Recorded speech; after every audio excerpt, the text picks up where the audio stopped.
Magandang buhay! Nandito na naman tayo para magbigay tayo ng tulong para sa ating mga partners for life para sa pagpaplano ng education ng kanilang mga anak. So, sa pagpapaaral sa ating mga anak, marami tayong consideration kasi unang-una, kailangan matupad yung dream and aspiration natin para sa ating mga anak.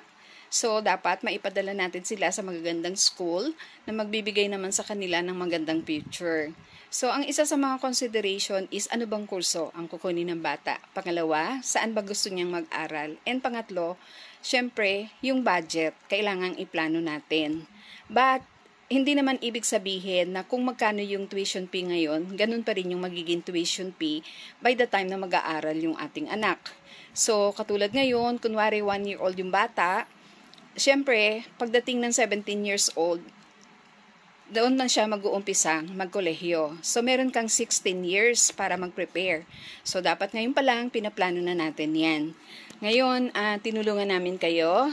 Nagkaroon kami ng actual survey sa isa sa pinakamalaking universidad na nag-o-offer ng regular course na uso ngayon or whatever, yun yung standard nila na tuition fee, nagde-range from 130,000 to 195,000.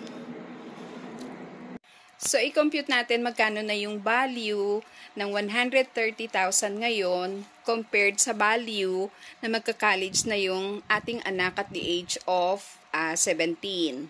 So, per computation, ang magiging value ng 130,000 on the first year is 597,346 pesos and 48. On the second year, 687,081 and 13 cents. On the third year, 722,789 and 24. And on the fourth year, 795,068 and 16 centavos, or a total of 2,772,285.01. Ang laki ng difference, no? Kasi nga, 16 years nating paghahandaan yung education ng ating mga anak. Okay? But, AIA Philippines ay nandito para tumulong sa inyo na mag-offer ng napakagandang plan para matupad yung mga pangarap nyo para sa inyong mga anak. Introducing our AIA A+ signature plan, which is a gift of love for your loved ones. So, dito po sa plan na ito po ay guaranteed. Hindi po siya market-driven, traditional, ordinary life insurance. So, meron po siyang 200% death benefit, 200% maturity benefit, meron din po siyang cash dividend, meron din po siyang 10% of the face amount guaranteed cash payout.